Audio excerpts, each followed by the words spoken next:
লতিফ সিদ্দিকী আবারও গ্রেপ্তার। কেন তিনি গ্রেপ্তার হলেন? কি কারণে তাকে গ্রেপ্তার করা হলো? এর আগে তাকে গ্রেপ্তার করা হয়েছিল কি কারণে আপনারা জানেন? সেইখানে তিনি নাকি মুক্তিযোদ্ধাদের একটা বিষয়ে প্রোগ্রাম ছিল মুক্তিযোদ্ধাদের নিয়ে। সেইখানে তিনি উপস্থিত হওয়ার কারণে তাকে গ্রেপ্তার করেছিলেন এবং বেশ কয়েক মাস জেল খাটার পরে তাকে আবার মুক্তি দেওয়া হয়েছিল। আবারও বঙ্গবীর কাদের সিদ্দিকীর বড় ভাই লতিফ সিদ্দিকী গ্রেপ্তার করা হলো।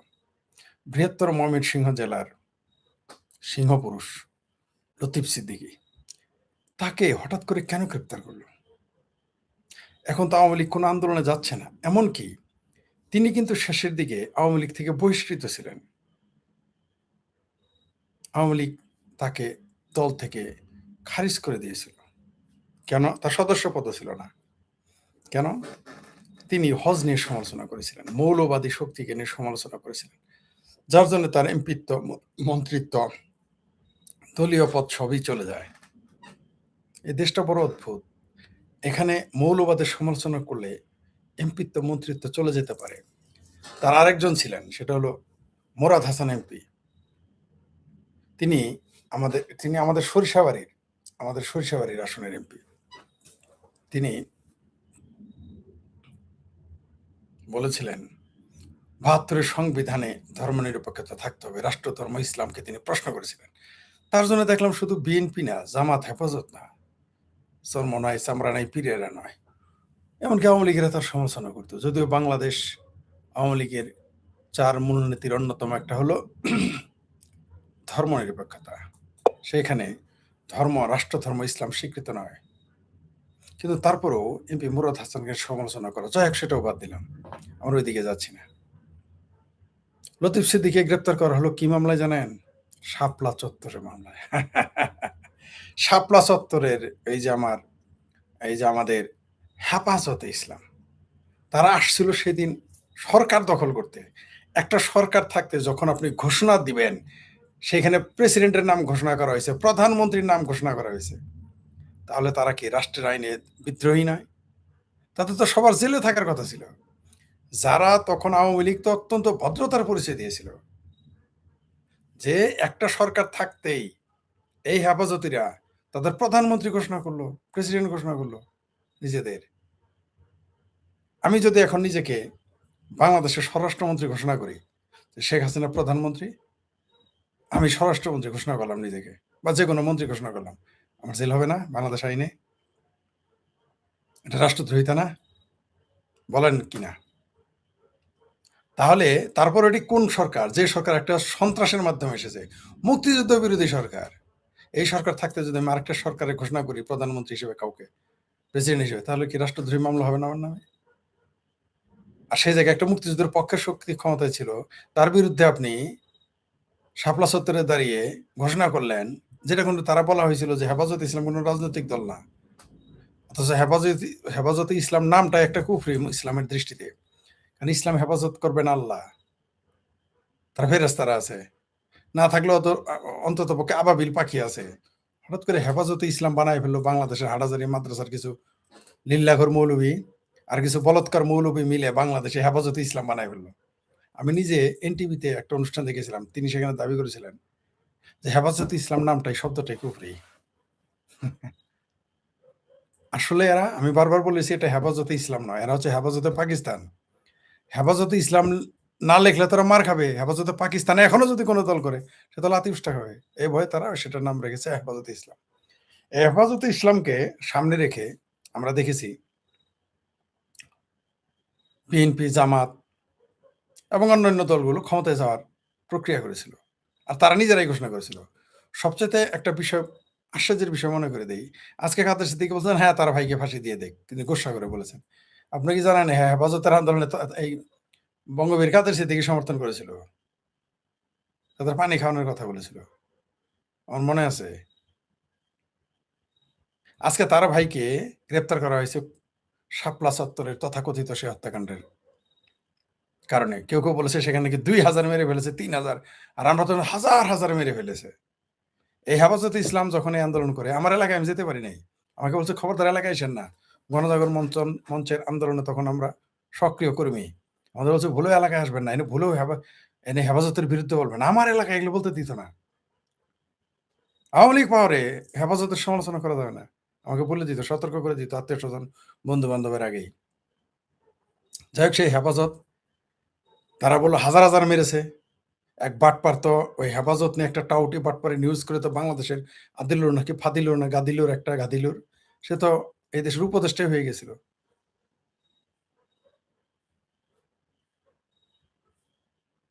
এটা কত বাটপারি, কত আলাপ, কত মানুষ হাজার, হাজার হত্যা করেছে, খুঁজে আর পাওয়া যায় না। ৩৬ জন নাকি ৬৩ জনের উপরে আর খুঁজে পাওয়া যায় না। বলেছিল হাজার, হাজার মেরে ফেলেছে এই জঙ্গিদের কথা। হেফাজত ইসলাম হলো বাংলাদেশের কট্টর মৌলবাদী সংগঠন, যারা এই দেশের গণতন্ত্র মানে না, যারা এই দেশের স্বাধীনতা মানে না, যারা এই দেশের সংবিধান মানে না, এই জঙ্গিবাদী সংগঠন। তারা সেখানে তৎকালীন সরকার তাদের সরিয়ে দিয়েছে। সরাসরি তারা রাষ্ট্র নিজেদের প্রধানমন্ত্রী ঘোষণা করেছে, স্বরাষ্ট্রমন্ত্রী ঘোষণা করেছে, তাদেরকে সরকার সরিয়ে দিয়েছে। এটা বিরাট অপরাধ হয়ে গেছে। সেই মামলাতে লতিফ সিদ্দি বীর মুক্তিযোদ্ধা এবং সেই সাথে তিনি সংগঠক, তৎকালীন আওয়ামী লীগের নেতা।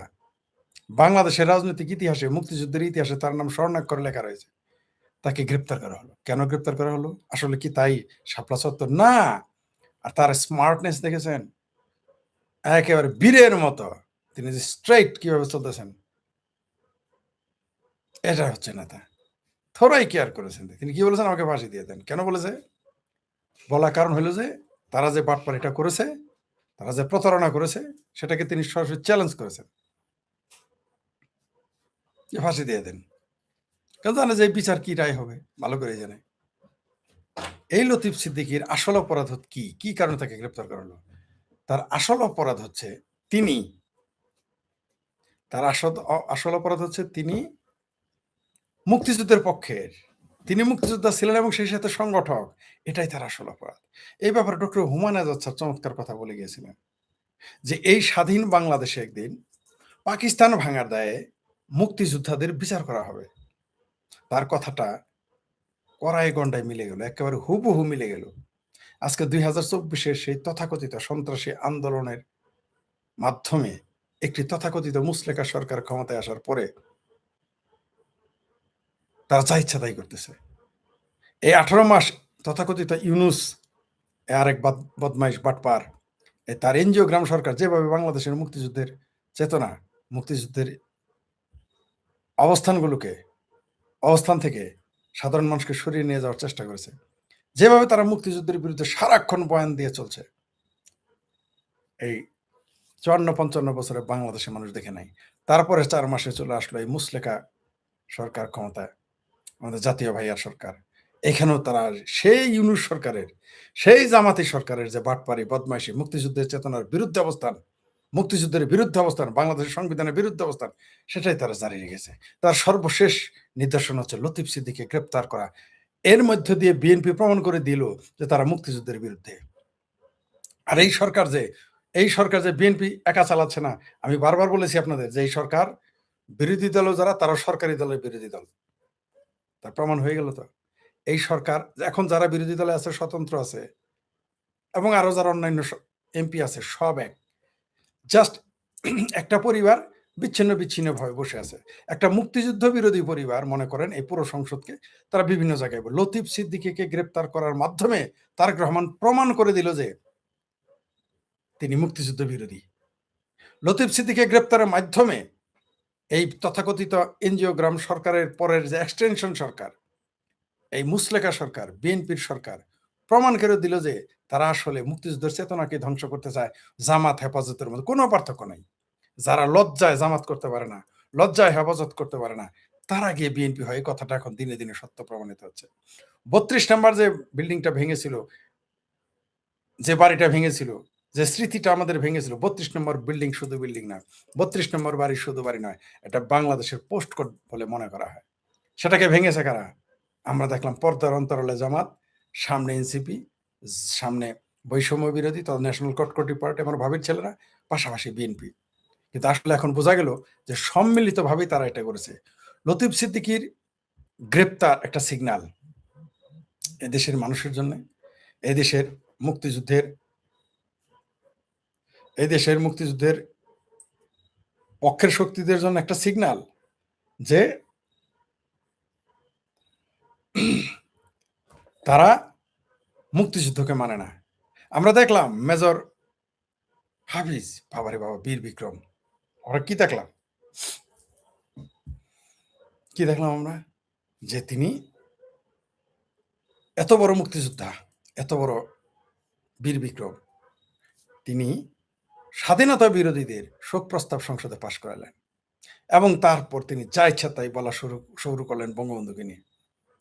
যে কোনো মূল্যে আওয়ামী লীগকে বিতর্কিত করলেন, অথচ আওয়ামী লীগের নেতৃত্বেই বাংলাদেশ স্বাধীন হয়েছে।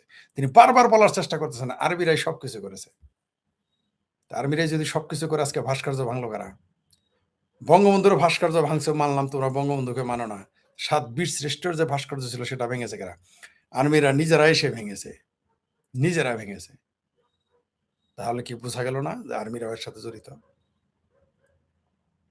নিঃসন্দেহে ২০২৪-এর যে ৫ই আগস্টের আন্দোলন হয়েছে এবং ২০২৪-এর ৫ই আগস্টের যে বাটপাড়ি হয়েছে, ফাত্রামি হয়েছে, তথাকথিত বিপ্লব হয়েছে, এটার সাথে সেনাবাহিনী জড়িত ছিল, তা তো দুধের মতো পরিষ্কার, দিনের আলোর মতো পরিষ্কার, একেবারে ঝকঝকা পানির মতো পরিষ্কার। আর লতিফ সিদ্দিককে গ্রেপ্তারের মাধ্যমে বুঝিয়ে দিল যে এই সরকার আসলে হেফাজতেরই সরকার। এই সরকার হেফাজতের পাকিস্তানি সরকার, এই সরকার জামাতের সরকার, এই বিএনপির সরকার, তথাকথিত সরকার। তারা দাবি করে তার বাবা মুক্তিযোদ্ধা, এগুলো সব বাই চান্স মুক্তিযোদ্ধা, এখন পরিষ্কার। এই মেজর হাফিজ বাই চান্স মুক্তিযোদ্ধা, কর্নেল অলি তথাকথিত কর্নেল, সে বাই চান্স মুক্তিযোদ্ধা। আর একজন মুক্তিযোদ্ধা রয়েছেন মেথর, নাকি মেজর আক্তার, সে তো চলেই গেছে সরাসরি জামাতে। এরা লজ্জায় এখনো জামাতে যাইতে পারেনি। কোনো পার্থক্য। লতিফ সিদ্দিককে গ্রেপ্তার করা এটা চারটেখানি ব্যাপার নয়। এটা স্পষ্ট বার্তা যে এই সরকার মুক্তিযুদ্ধের বিরুদ্ধে। নইলে এতদিন পরে শাপলা চত্বরের মামলায় বুঝি লতিফ সিদ্দিককে গ্রেপ্তার করার কোনো কারণ থাকতে পারে? কয়দিন আগেও যাকে একটা ভুয়া মামলায় গ্রেপ্তার করলো। কিন্তু মুক্তিযোদ্ধাদের দামিয়ে রাখা যাবে না। এই গ্রেপ্তারের মধ্যে দিয়ে বৃহত্তর ময়মনসিংহে আন্দোলন আরো তীব্র হবে, নিশ্চিত থাকেন। লতিফ সিদ্দিকী কে ফাঁসি দিয়ে দিতে, তিনি তো বলেছেন ফাঁসি দিয়ে দাও। কাদের সিদ্দিকী বলেছে তার বড় ভাইকে ফাঁসি দিয়ে দেন। তবে হুমায়ুন আজাদ স্যারের কথাই ঠিক যে এই দেশে একদিন স্বাধীনতা বিরোধীরা মুক্তিযোদ্ধাদের বিচার করবে। কেন? কারণ পাকিস্তান ভাঙা যায়। ঠিক কয়েকদিন আগে কমরেড ইনু যেটা বললেন যে তাকে শাস্তি দেওয়া হয়েছে পাকিস্তান ভাঙার দায়ে। এবং আসলে এই পাকিস্তান ভাঙার বেদনা এই হেফাজতে ইসলাম এরা ভুলতে পারে না, জামাত ইসলাম ভুলতে পারে না, মুসলিম লীগ ভুলতে পারে না, বিএনপি ভুলতে পারে না, কেউ বলতে পারে না। যারা ৭১-এর বিরোধিতা করেছিল তারা এবং তাদের আন্ডা বাচ্চা নাতি পুতি কেউ পাকিস্তান ভাঙার বেদনা বলতে পারে না। মুক্তিযোদ্ধার পোলার আজীবন মুক্তিযোদ্ধার পোলা নাও থাকতে পারে, আমরা সেটা দেখেছি। আমি অনেক মুক্তিযোদ্ধার সন্তানকে চিনি যারা মুক্তিযুদ্ধের বিরুদ্ধে অবস্থান নিয়েছে। আমি কিছু মুক্তিযোদ্ধার নামও বলে দিতে পারবো আপনাদের যারা মুক্তিযুদ্ধের বিরুদ্ধে অবস্থান নিয়েছে। পাকিস্তান ভাঙার বেদনাটা বড় বেদনা গো, এই বেদনা ভোলার নয়, বড়ই বেদনা। এমনকি কখনো কখনো এই পাকিস্তানকে তারা এত বেশি ভালোবাসে, ইসলামের চাইতে, আল্লাহর চাইতে, নবীর চাইতে, রাসূলের চাইতে মুসলমানেরা পাকিস্তানকে বেশি ভালোবাসে। এটা আমরা বারবার দেখেছি, ভবিষ্যতেও দেখব। তবে লতিফ সিদ্দিকে, এই যে বীর মুক্তিযোদ্ধা লতিফ সিদ্দিকে গ্রেপ্তারের তথাকথিত ষড়যন্ত্র করে এই মামলায় গ্রেপ্তারের যে যে পায়তারা তারা করতেছে এবং করেছে, গ্রেপ্তার অলরেডি করে ফেলেছে, এর হিসাব বাংলাদেশের জনগণ একদিন এই মুসলেকা সরকার, তারেক ভাইয়ার সরকারের কাছ থেকে নিবে, এই হেফাজতের কাছ থেকে নিবে, এই জামাতের কাছ থেকে বাংলাদেশের মানুষ পাই পাই করে হিসাব বুঝিয়ে নেবে। আবার আজকে দেখলাম ওই তারেক রহমানের যে পেতিপাড়া একটা আছে, জাহেদ, তারেক রহমানের পাড়া পেতিপাড়া জাহেদ উপদেষ্টা হয়েছে, যারে দিল্লির এয়ারপোর্ট থেকে ঘেঁটি ধরে বের করে দিয়েছে গাঞ্জা করে মনে করে। সে আজকে দেখলাম বলল যে মুক্তিযোদ্ধাদের নামের আগে বীর লেখার দরকার নেই। তো কি লিখবে? তোর মতো পেতিপাড়া লিখবে? পেতিপাড়া বলবে কি? মানে এরা যে কোনো মূল্যে, এই যে এরা দেখছে না, এরা হলো দাড়ি টুপি ছাড়া রাজাকার, এই জাহেদেরা। এদের দুনিয়ার যত রাগ উপরে উপরে দেখা যায়, যে যাই বলুক, এই জাহেদ পাড়া হলো ১ নম্বর বদমাইশ। আসলে এই দেশে মুক্তিযুদ্ধের বিরোধী যে এত মানুষ ছিল, এটা ২০২৪-এর ৫ই আগস্ট পরে জানা গেল। আমি বারবার বলতাম, মানুষ আমাকে যখন বলতো যে মুক্তিযুদ্ধের পক্ষে ব্যাপক, যে না, মুক্তিযুদ্ধের বিরোধিতাকারীরাও ছিল, নইলে ৩০ লক্ষ মানুষ হত্যা করতে পারতো না, নইলে এই পাকিস্তানিরা ৯৩,০০০ জীবিত যাইতে পারতো না। অনেকেই বলে ভারতের কারণে, না, বাংলাদেশের জনগণ যদি এদের যাইতে না দিত, ভারত কিভাবে নিয়ে গেল? আমি নিজেও এর জন্য ভারতকেও দোষী। ভারত তৎকালীন ইন্দিরা গান্ধী সরকারকে আমি দোষী যে কেন আপনারা ৯৩,০০০ সৈন্যকে দায়িত্ব নিয়ে আপনারা নিজের দেশে আবার ১.৫-২ বছর খাওয়ায় পড়ায় তারপর পাঠাইলেন পিওকে দখল না করে। শর্ত দিতে পারতেন পিএ কোটা দিয়ে দাও, দিলেন না কেন? তৎকালীন সরকার কিন্তু এই প্রশ্নবিদ্ধ করতে পারে ভারতীয়রা। ৯৩,০০০ পাকিস্তানি সৈন্য ভারতে খাওয়ায় পরে আপনারা পাঠাইছেন। পাকিস্তান কি আপনাদের ৯৩,০০০ সৈন্য পাইলে আপনাদের ছাড়তো? ছাড়তো না। পাকিস্তানে যদি বাংলাদেশী বা ভারতীয় ৯৩,০০০ সৈন্য আটকা পড়তো, ৩০ লক্ষ মানুষ হত্যা করার পরে, একটা সৈন্য ফেরত পাইতো? পাইতো না। কিন্তু এই বাংলাদেশ থেকে এই রাজাকে তখন তো আওয়ামী লীগের সময়। কেন ছেড়ে দেওয়া হলো? এই প্রশ্নটা কিন্তু আসে। আজকে ওই ভুলের কারণে তাদের শাস্তি নেই। এই ৯৩,০০০ তাদের ক্ষতিপূরণ নেওয়া হয় নাই পাকিস্তান থেকে। এটা তাদের সাথে হয়েছে। পাশাপাশি রাজাকার আল-বদরদের তখন যতটুকু সাজা তাদের দেওয়া দরকার ছিল তাদের দেওয়া হয়নি। তার জন্য আজকে এত বারবারন্ত রাজাকার আল-বদরের। শত্রুকে চরম শত্রুকে কখনো ছাড় দিতে নাই। ছাড় দিলে তার পরিণতি এরকম হয়। যার জন্য আজকে বাংলাদেশে আওয়ামী লীগ নিষিদ্ধ। ভাবা যায় যে জামাতে ইসলাম সিদ্ধ, আওয়ামী লীগ নিষিদ্ধ। যারা স্বাধীনতার বিরোধিতাকারী দলই নয় শুধু, যারা পাক বাহিনীর সাথে সরাসরি কোলাবরেট হয়ে কাজ করেছে। এদেশে ৩০ লক্ষ মানুষ হত্যার দায়িত্ব তাদের, তারা সাথে ছিল। এদেশে অগণিত নারীকে ধর্ষণ করেছে। আজকে তারা সিদ্ধ, আওয়ামী লীগ নিষিদ্ধ। এই যে ছাত্রলীগ নিষিদ্ধ আর আজকে ছাত্র শিবির সিদ্ধ। এর চেয়ে লজ্জার আমাদের জাতির জন্য আর কি থাকতে পারে? বলেন আপনারা কি থাকতে পারে? এটা কেন হয়েছে জানেন? ওই যে ৯৩,০০০ সৈন্যকে বাংলাদেশের মুক্তিযোদ্ধারাও তখন ছেড়ে দিয়েছিল। যেতে দিয়েছিল, এটা একটা দায়। একটা ভুল। আবার ভারত তাকে ৯৩,০০০ সৈন্য নিয়ে যেতে, এটা আরেকটা ভুল।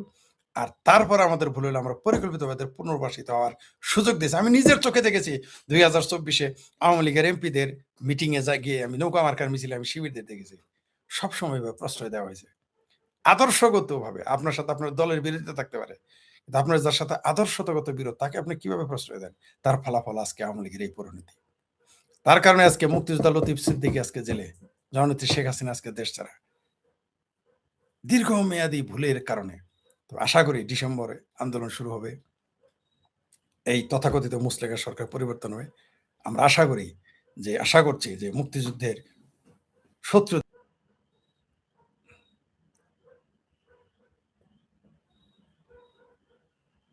এই মুসলিগের সরকারকেও দিতে হবে, জামাতকেও দিতে হবে, বিএনপিকেও দিতে হবে, হেফাজতকেও হিসাব দিতে হবে। লতিফ সিদ্দিকীকে গ্রেপ্তার করে তোমরা বাংলাদেশের মুক্তিযুদ্ধ শক্তিকে দাবিয়ে রাখতে পারবে না। এবং এটার আমি নিন্দা জানাই না। কেন জানি না জানি? কারণ আমাদের প্রতিবাদ করতে হবে।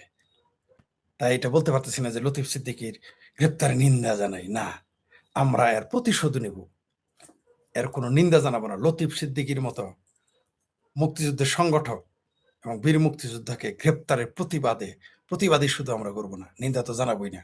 আমরা এর প্রতিশোধ নেব। এই প্রতিশোধটা সেভাবেই নিব তারা যেভাবে নিচ্ছে।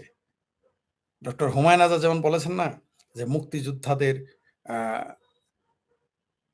এরা জেল দিবে, মেরে ফেলবে, শাস্তি দিবে, পাকিস্তান ভাঙা দেয়। আমাদেরও সময় আসবে এই পাকিস্তানের পক্ষে যারা ছিল তাদের আন্ডা বাচ্চা সহ এই হিসাব নিকাশ আমরা নিব। এই বাংলাদেশের জনগণের পক্ষ থেকে আমরা নিব। বাংলাদেশের জনগণ, মুক্তিযুদ্ধের পক্ষের জনগণ এই হিসাবটা আবারও নিবে। যারা ৭১-এ পাকিস্তানের পক্ষে ছিল, ৩০ লক্ষ মানুষ হত্যাকারী ছিল এবং অগণিত নারী ধর্ষণ করার পক্ষে ছিল, তাদের আন্ডা বাচ্চা, তাদের আদর্শের লোকদেরকেও আমাদেরও দেখার বিষয় আছে। আমরাও তাদের একদিন জনতার আদালতে তাদের বিচার করব, কাঠগড়াতে দাঁড় করাবো, আইন আদালতে তো হবেই।